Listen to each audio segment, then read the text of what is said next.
मोठ्याला जातं ते कपडे दोघाला येत नाही, 90 तासाच्या तसा राहतो. म्हणून देवाला आपण काही देण्याची गरज नाही आणि देवाकडे काही मागण्याचीही गरज नाही. काल सांगितलं देवाच्या दाण्यातले 2 दाणे 7 मजली इमारत. सुदाम्यासारखी आपली अवस्था नाही ना, नाहीये, पण सुदाम्यासारखी अवस्था आली पाहिजे. जोपर्यंत त्याच्यासारखी अवस्था येत नाही तोपर्यंत 7 ताळ्याची माळी आपली उभारणार नाही. आपण शनिवारी गेलो तरी म्हणतो देवा 2.5 वर्ष पिढा आहे, 2.5 वर्ष तरी तुमच्याकडे येण्याची मला बुद्धी द्या. एकदा पिढा संपली की मग तुमचा माझा संबंध जातो. बरं शनीला सुद्धा चालेल, पण 2.5 वर्ष काही धोका देऊ नका. माझ्या मनामध्ये असा विचारच होऊ देऊ नका की तेव्हा समर्थाने सांगितलं की सामर्थ्याची उपासना करा आणि तरुणांवरती जास्त भर होता समर्थाचा. कारण त्यांनी उपास्य दैवतच असं नियोजन होतं, लक्षात ठेवा.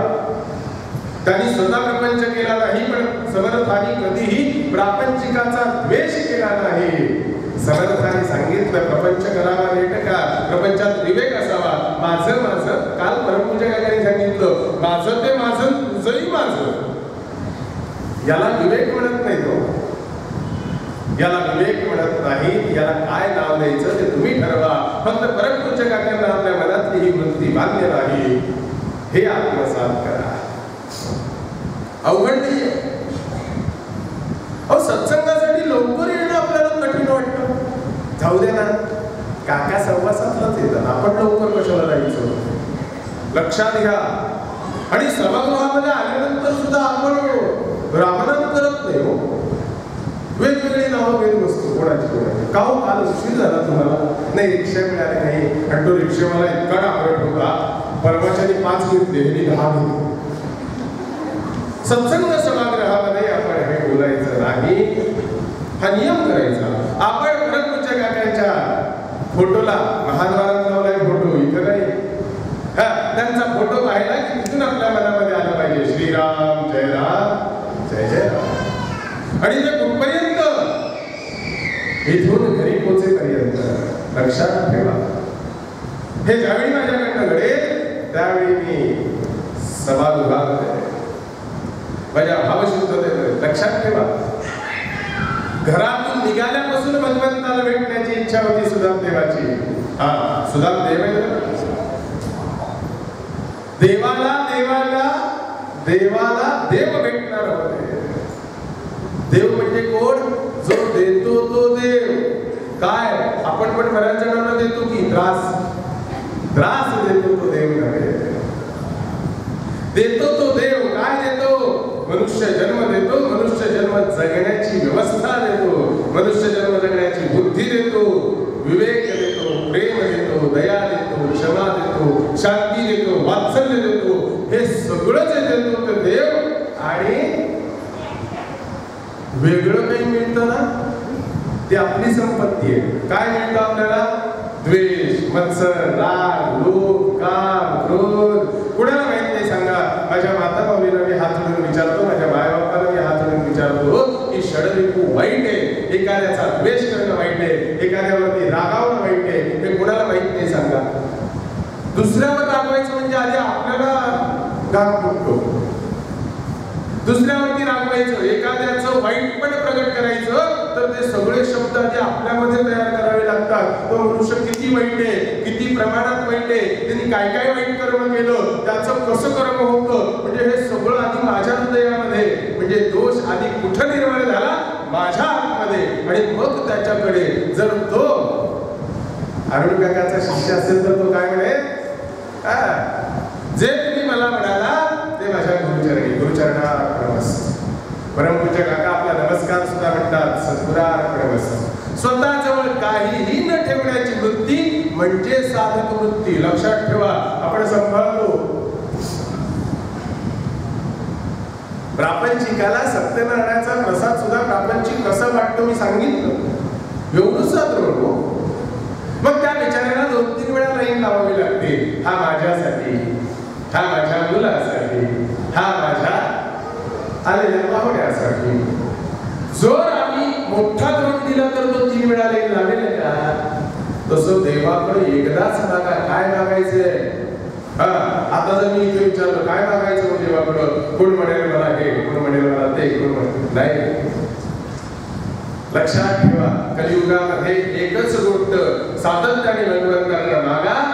मागण्याची गरज नाही, त्याच्यासाठी प्रयत्न करा. काय? गुरुप्राप्ती. कलियुगामध्ये गुरुप्राप्ती सारखं महत्वाक्य दुसऱ्या कशात नाही. आणि सांगितलेलं आहे नास्ति तत्वम गुरोपरम. कलियुगामध्ये गुरु शिवाय श्रेष्ठ तत्व नाही.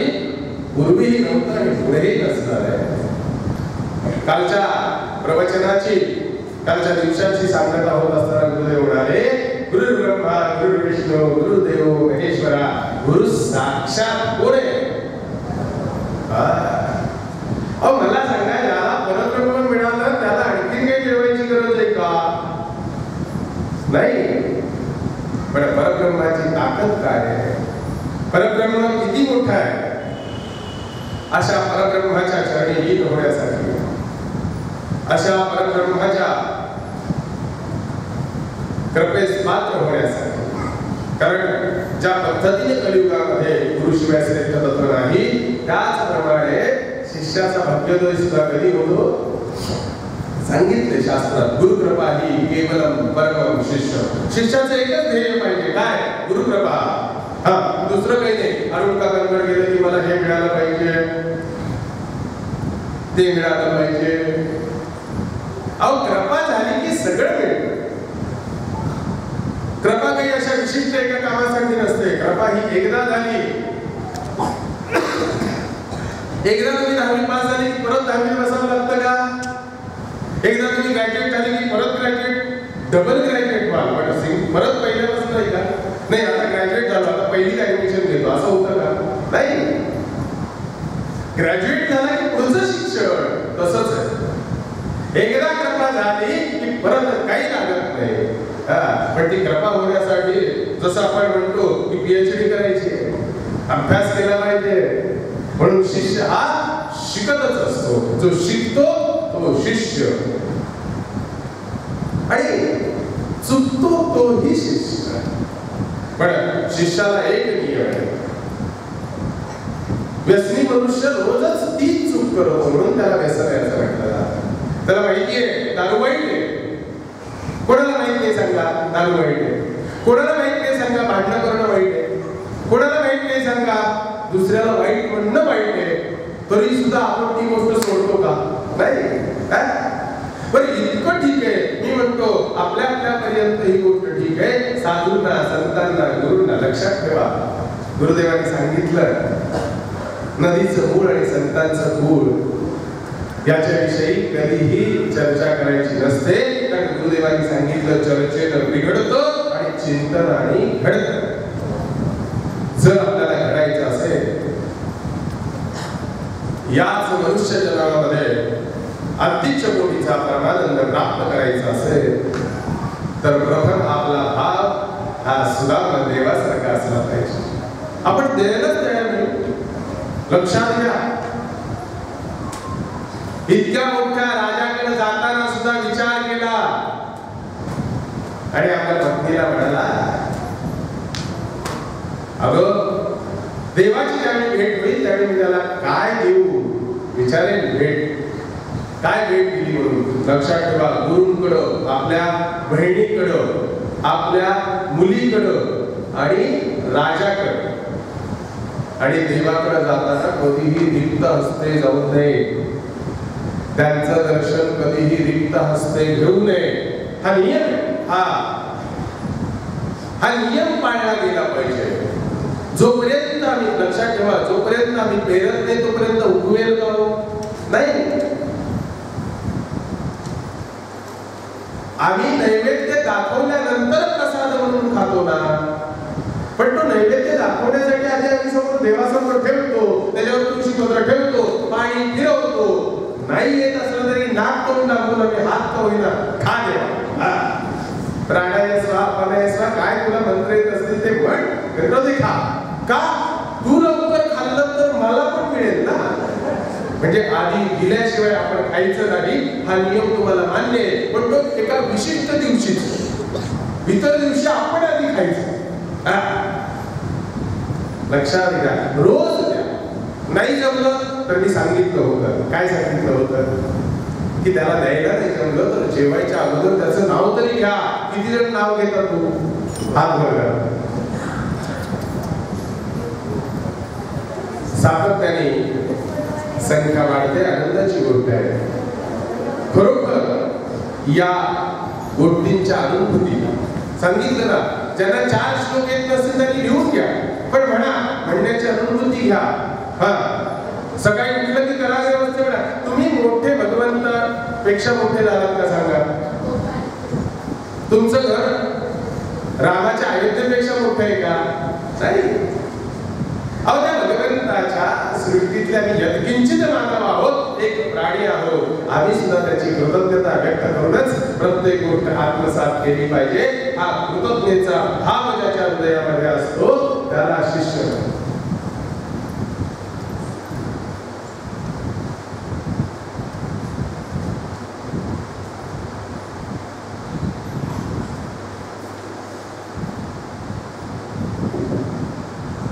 तर उद्या, परवा आणि तेव्हा, शुक्रवार, शनिवार, रविवार आमच्या साधकांना माझी फार काळजी असते. पण त्यांना एक माहिती आहे, त्यांना सगळं जे काही आहे ना ते साठवून वापरायची सवय. ते पूर्ण उडी टाकायला तयार नाही, आणि जो पूर्ण उडी टाकायला तयार नाही त्याला अजूनही साधक असं संबोधता येत नाही. परंतु काय म्हणतात, शिष्याचा सगळ्यात मोठा जर कुठला धर्म असेल तो सेवा धर्म. आणि सेवा धर्म नित्याचरण करणं कशाला म्हणतात तर गुरु आज्ञा पालन. मग फक्त गुरुंनी सांगितलं, आम्ही अण्णांनी सांगितलेलं ऐकू की गुरुजींनी सांगितलेलं कशाला ऐकायचं? यालाही आज्ञा पालन वाढत नाही. लक्षात ठेवा, आपल्याला पोस्टमनतर्फे एखादं पत्र आलं तर आपण ते पत्र खोटं आहे असं म्हणतो का? नाही, खरंच म्हणतो की नाही. का? तर ते आपल्या नावावर आलंय आणि आपल्या कोणीतरी माणसाने पाठवलंय. तेव्हा हा समोर उभा आहे ना तर पोस्टमन. ही जी काही सगळी पत्र, सगळे निरोप जे तुमच्या बरोबर देतोय किंवा पाठवतोय ते गुरुदेवांनी दिलेले निरोप आहे. त्याला खोटं समजू नका. कारण जर माझ्या मनामध्ये अगदी गुरुदेवांच्या नावाने एक वाक्य जरी ऐकलं, श्रवण केलं, पाहिलं, गुरुदेवांचा आपल्या घरात लावलेला फोटो न्याहाळत जावा. रोज वेगळं रूप तुम्हाला दिसेल. आपण कधी न्याहाळायला भेटते हो. फोटो 8 दिवसांनी गुरुवारी पुसायचा, त्याला हार घालायचा, उदबत्ती लावायची. 8 दिवसात एक हार, 2 उदबत्त्या, एवढी गुरुविषयी असतात. रोज सकाळी उठलं की गुरुदेवांचा फोटो पहा, न्याहाळा. आज आम्ही काय म्हणताय? रोज वेगळं सांगतील आणि ते वेगळं आपल्या जीवनाच्या कल्याणासाठी असेल. तेव्हा गुरुदेवांचं स्वागत रामनामाने उद्या आणि परवा 2 दिवस या ठिकाणी परिवाराचे यज्ञ. रविवारी सामुदायिक सत्यदत्त महापूजा आहे. ज्यांना पूजेला बसायचं असेल त्यांनी श्री दामोदर कुलकर्णी यांच्याकडे नामनोंदणी करावी. ते दुर्मिळ व्रत आहे. उत्पत्ती, स्थिती आणि लय या तीनही देवतांची उपासना त्यामध्ये सांगितली गेलेली आहे. तेव्हा ते व्रत आपण जरूर करावं. तेव्हा रविवारी वेळ असल्यास आपण आपली नामनोंदणी करावी ही आपल्या सर्वांना नम्र विनंती. ओम श्री राम.